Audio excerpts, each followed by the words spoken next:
السلام علیکم۔ کراچی میں منوڑا کے ساحل کے قریب عجیب الخلقت آبی جانور مردہ حالت میں برآمد جو 30 فٹ لمبا ہے۔ کیا آپ حالات حاضرہ سے آگاہی حاصل کرنا چاہتے ہیں؟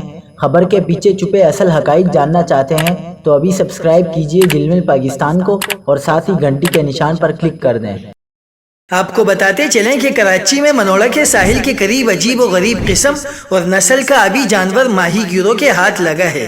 فشری ڈپارٹمنٹ کا کہنا ہے کہ یہ آبی جانور 30 فٹ لمبا اور 8 فٹ چوڑا ہے۔ ماہی گیر حسن جان کو یہ منوڑا کے ساحل کے قریب مردہ حالت میں تیرتے ہوئے ملا ہے۔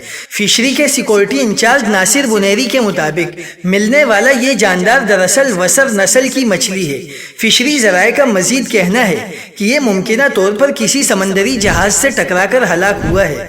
ماہی گیر حسن جان اس جانور کو اپنی لانچ کے ساتھ باندھ کر فشری جیٹی لے آیا۔ لانچ سے بندے سمندر میں تیرتے اس آبی جانور کو نکالنے کے لیے انتظامیہ کی جانب سے کرینیں بھی طلب کر لی گئی ہیں۔